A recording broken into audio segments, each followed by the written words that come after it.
If you're interested in a chance to win my lift from last year, you're not going to want to miss this video. Watch to the end. I'll tell you how you have a chance to win that bow. I want to go ahead and jump on into my 2025 setup. I've already shot a turkey with this bow.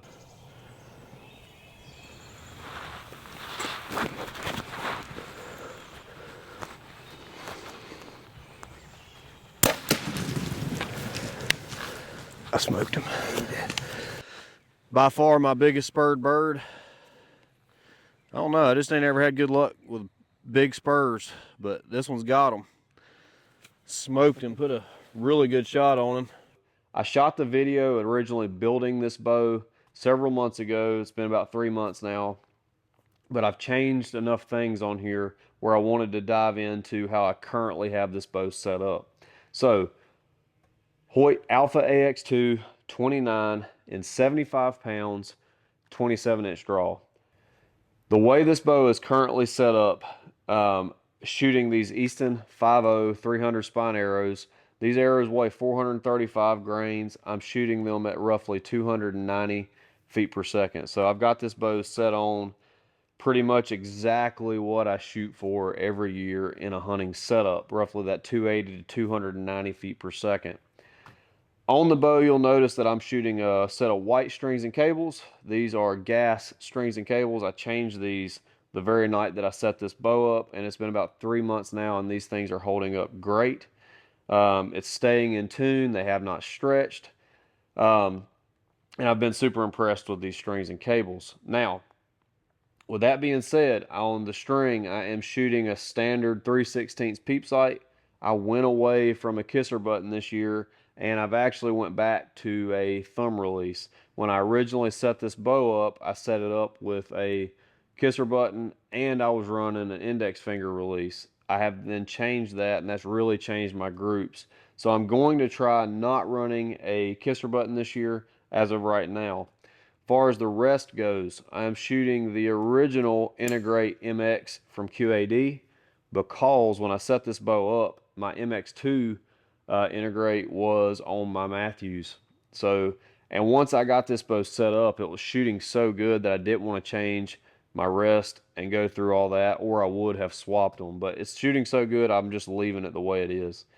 Another thing that I've got on here is I've just put some felt here in the shelf, just to quieten down in case my arrow kind of bounces around or whatever. But it's just a piece of felt that I've got put in there. From my rest, we'll go to another accessory I've got on here, which is the Hoyt Go Stick 2.0s. These are now my favorite limb bow stand, whatever you want to call it, limb legs from Mathews.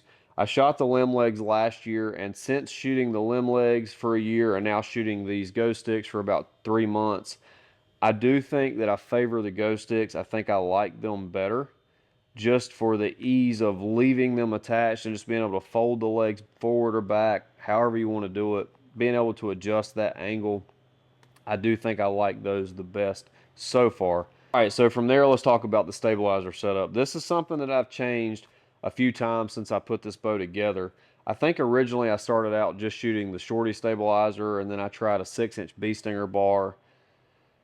Shot that a little bit, trying to test it out, and then I went from there to the little shorty on the bottom and a 10-degree offset with a 10-inch bee stinger front bar.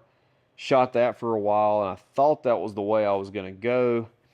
Then I ended up taking that off, and I tried this, and this is where I've kind of landed. I'm shooting a 6-inch bee stinger bar with the little Hoyt stabilizer attached to the front of it.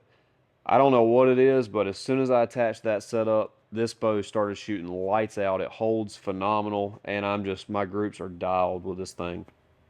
So that is the stabilizer setup that I'm going to run going into hunting season.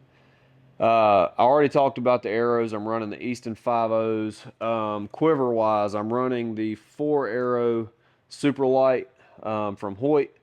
I don't think I'm going to get the elk hunt this year, which is one reason why I went with a 4-arrow. I've got this thing ran as tight to the bow as I can. It shoots great with the quiver on, but I think this year I'm going to just take the quiver off. Maybe not, but as of right now, that's the plan. Sight-wise, this is a big change from last year. I'm actually running the pick mount HHA NYTRIX. I'm not running the Pro version. I'm just running the standard NYTRIX. I'm running 4 indicator pins because I'm running the 4-pin vertical. Hopefully you can see that. 4-pin vertical Dark Owl Stealth 41 scope. So I've kind of built a relationship with Cody at Dark Owl over the last couple years, and it started because I really thought he had the best scope option out there for a elk, deer, anything, somebody that wants to do backcountry style hunting and wants a rugged sight scope that doesn't weigh a ton, that has a lot of interchangeable options. I thought he had the best option, so developed a relationship with him. I've been running his scopes exclusively for the last 2 seasons, I think. I think 2 seasons. Anyway, he sent me this one in with the topo engraving and the Buffalo Creek logo. And like I said, this will be my first hunting season running the 4-pin option from him, which is why I have this bow set up the way I do. I wanted this pin to set up 20, 30, 40, and 50 just right out the gate. And right now it is doing that. And ultimately, each year, I try to shoot for 280 to 290 feet per second. What I do now that I'm shooting his sights, he does have an option where you can just buy the pins. And if you want to change setups, like arrow setups, bow weight, whatever, you can buy different pin options that will line up 20, 30, 40, or whatever you want it to be. With this one here, the way this bow's set up, this was the best pin option for me, and it is lining up exactly how I want it. That's pretty much it, guys. As far as accessories and what I'm running on this bow, I try to keep my hunting bows simple. I don't like running a back bar or a side bar if at all possible.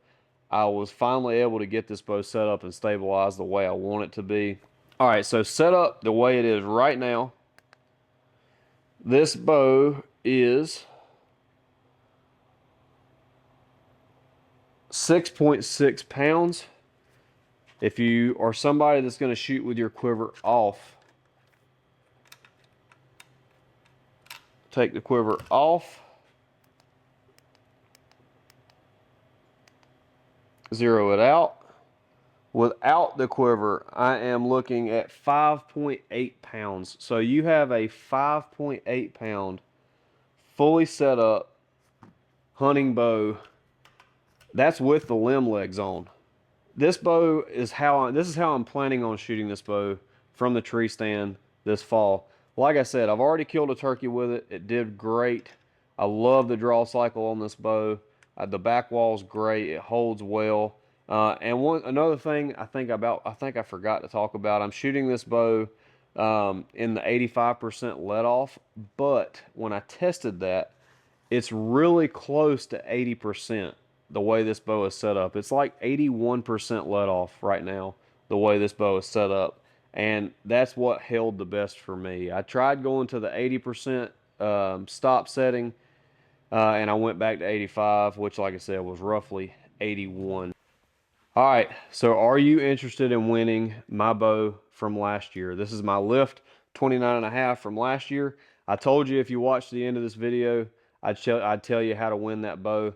Now, I have a video already on the channel. I'll link it right here. You can go to my website, and any one item that you purchase on my website, every item you purchase gets you 2 entries for the bow. So if you purchase 3 items off my website, you get 6 entries for the bow.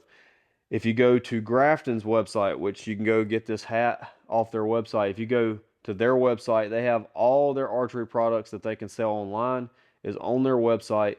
If you think there might be something that you need for the archery season coming up, you're not going to want to miss out on this opportunity, because you can go to their website and every $10 you spend gets you an entry for the bow. So if you spend $100, if you need 2 packs of broadheads and you spend right at $100, you're going to get all those entries and have a chance to win a bow. How can you miss out on that? Do not miss out on this opportunity, guys. I hope you enjoyed this video. Thanks for watching. If you have anything else that you want to see, please let me know. Comment down below. Like and subscribe to the channel. Like I always say, guys, remember to live your life to the fullest and use your passions to bless others. Jesus loves you. Appreciate you watching. We'll catch you on the next video.